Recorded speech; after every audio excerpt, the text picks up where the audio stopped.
Hi, my name is Mike from the IndieBandAlliance.com, and today we're going to be talking about the 1000 True Fan Theory and how it can be used to build a sustainable music career. So stick around. Okay, so why are we talking about the 1000 True Fan Theory? Well, the reason why we're talking about it is that when you follow the 1000 True Fan Theory, it allows you to focus on what matters, which is getting fans. It allows you to keep track of your progress. And because you're tracking your progress, you're way more likely to be able to succeed because you're going to see what's working and be able to do more of it and less of what's not working. And all of this adds up to enabling you to be able to have a full-time music career even if you're not world famous, because you're going to be building a direct connection or direct to fan type business without needing to have a record label between you and your audience. So what is the 1000 True Fan Theory? Well, this is a concept that was published several years ago by a man by the name of Kevin Kelly. And the guiding principle behind it is that if you have 1,000 fans who are willing to pay up to $100 per year, then that would equate to a six-figure income as a musician. So that's the premise, that you don't have to be world famous. You only need 1,000 fans, and you can make a six-figure income. You don't have to starve as an artist. So how does the 1000 True Fan Theory work? Well, first of all, you have to create kick-ass music. There's no way around it. You can't just, you know, be terrible. You have to have some talent, and you have to be able to, promote what you do to your audience. In terms of the internet, this is going to mean that you're going to be sending people to your website. And when you're doing that, it just gives you more data and more focused attention, because if you send people to Facebook, there's so much noise there that it's so easy for people to click away or get distracted. So you always want to send people to your website, and you want to have a way to collect their email address. So in exchange for collecting the email address, you will give them generally something for free.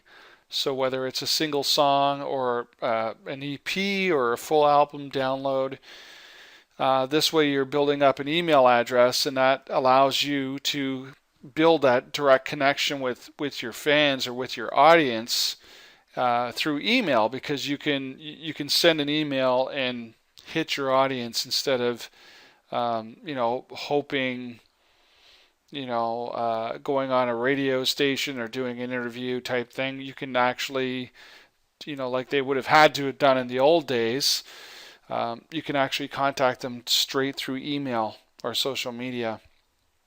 And then obviously once you have the email address, you need to follow up with them.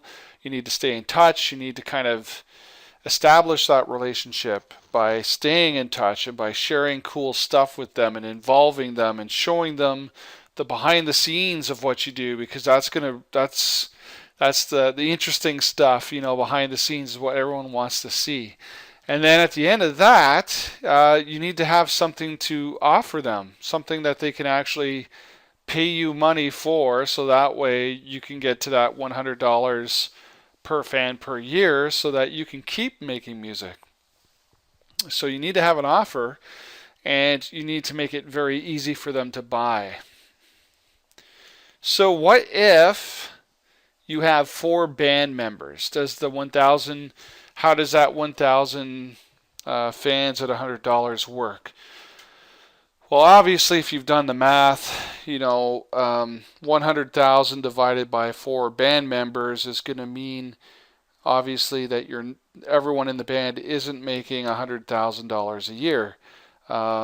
So, in that instance, everybody's making $25,000 a year, assuming all 4 members have, a straight up equal percentage in the band.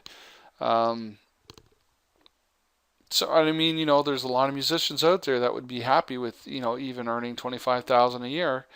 But to really make it work for everyone to be comfortable, it would just mean that, if one musician is capable of getting 1,000 fans, then in an ideal situation, you could multiply that by 4 when you've got 3 other band members with you. So you're not technically doing any more work. You're just kind of sharing the work, and everyone's working together to build up that fan base. The other question is, what if people aren't willing to give you an email in the first place? Is this going to work? And obviously, it won't work because it's a direct-to-fan model. Social media has been proven to not be as effective as email repeatedly. That like Twitter feeds and different things like this, they tend to get lost in a shuffle because there's so much noise on those channels. And Facebook has, gradually decreased the amount of updates that people actually see, even though they are on your fan page. So if they won't give you the email, chances are they're not a fan. So I wouldn't worry about it too much, because generally, if someone's not willing to give you an email, they're less likely to want to even pay for anything. Now, what if you don't write original music?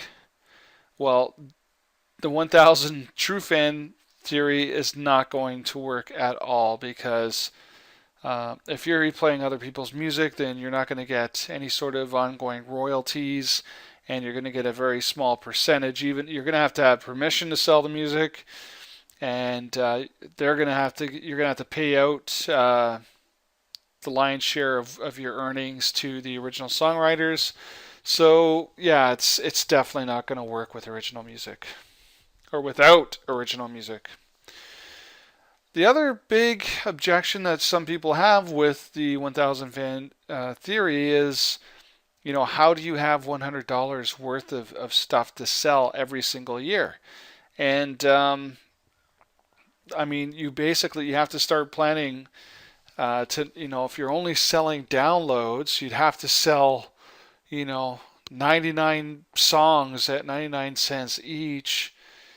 I mean, that's a lot of music for people to be putting out. So you obviously need to sell, the bigger your catalog of music, the better. So you need to be, consistently writing and putting out good music. And, so you can have, a full album, you can have, demos, you can have live albums. So that kind of helps you, have some extra merchandise to offer. And then you're going to be having, stuff like t-shirts, hoodies. You can do DVDs, and you can also do a membership where people pay, for instance, $10 a month, and they have access to everything, all the music that you've ever made, plus anything new they get for free. And the idea is, if they're paying you that $10 a month, you're going to hit your $100 per year pretty easy.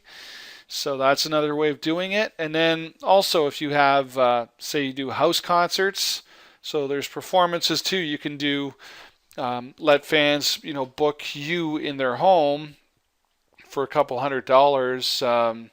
And, that's going to limit most bands to like their immediate kind of touring area, unless you have like an Uber fan that wants to actually fly you across the country or something. So you're not going to have a ton of opportunities with house concerts, most likely, but even if you get a few of those to happen with a few fans, that's going to help get your average amount up to $100 per year. So what if you do all of this stuff and it still doesn't work? You're still not making a living as a musician. Well, the way I look at it is that you had a plan, you had a strategy, and if you've given it your all, then you can feel good that you gave it your best shot and not have any regrets. Whereas if you kind of just hoped that you would write a hit song or hope that you would be discovered and get a record deal, and it didn't happen, then you kind of always be wondering, well, geez, what if? What if I would have just went out and did it myself? So that's another reason why I think this is a really good strategy, is that you'll feel good at the end if you put in an honest effort that you did everything you possibly could if it didn't work out. All right, so action steps. Now that you know what the 1000 True Fan theory is, one of the first things that you can do is find out how many fans you would need to be able to quit your current day job. So if you make $35,000 a year, that would mean you need 350 people paying you $100 a year so you can quit your day job. So find out if that's your number, or if 25,000 is your number, or 40,000 is your number. Figure out how many fans you actually need to have per year. It's just a good number to know. And then you can ask yourself every day, are you doing something to create even one fan? That's what you need to be focusing on to grow your career. The other thing I want you to think about is how you can come up with $100 worth of stuff to sell your audience that they would happily pay for. So, it's got to have value. It's got to help them out. It's got to be something that they're going to enjoy. And it's got to be easy for them to give you money. You don't want to make it hard for them. So start thinking about that. And like I said, you've got music, you got merchandise, you got live music, you got DVDs. Start looking into what you can offer. Lastly, I want you to think about where your fans are and what other music do they listen to, and how can you get them to visit your website, and what can you give them in exchange for getting their email address. So take those action steps and you'll be well on your way to being able to grow your audience and get a couple new fans, hopefully every week, or a lot more than that, and you'll be on your way to building a music career instead of waiting around to be discovered and to be worthy of a career. So that's it. Thanks for listening. Bye.